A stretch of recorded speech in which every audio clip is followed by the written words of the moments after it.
DJ Marky Records, DM2 Music, baby.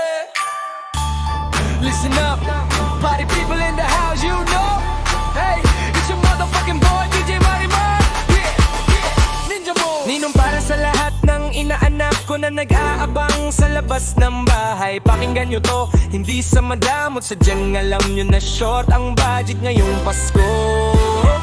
Pahite ang ninong nyo, pas muna sa aginaldo. Pahite ang ninong nyo, pas muna sa aginaldo. Wala mo ng sobre, wala mo ng regalo, bawi na lang sa susunod na Pasko pag lumago ang sweldo.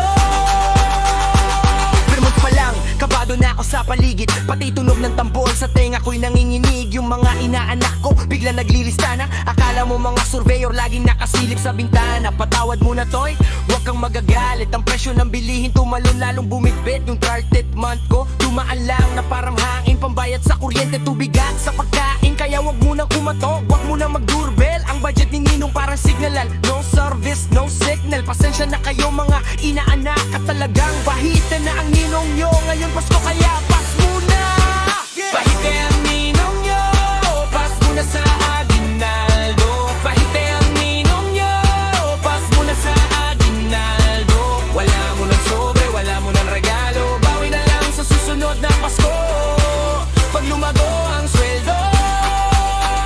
Nakita nyo ba ako sa mall? Yun na yan nino lang kasi ang totoo. Sa bahay lang ako nagkukulong, sa kwarto lang naka-off ang messenger, naka-flight mode ang phone. Baka kasi may maninil ng ninong. Asan na yung papasko? Lagi ka nalampas kasi Pasko. Gusto ko sanang mamigay kaso wallet ko'y tuyo, pati yung alkansya kong baboy puro barya, talikabok ang laman. Promise totoo kaya imbes na pera, dasal na lang ang baon ko na lumaki kayong mabait, matalino, at din nyo kong i-unfriend sa FB. Okay ba yun ho? Love ko kayo, alam nyo yan. Huwag lang muna ngayon at huwag nyo nagni-ninja move hanggang matapos ang Pasko.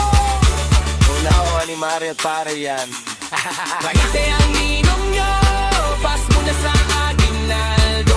Pahite ang ninong nyo, pas muna sa aginaldo.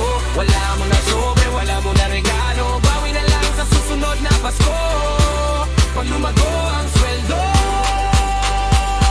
Sa January na lang tayo mag-usap ha, o kaya sa February.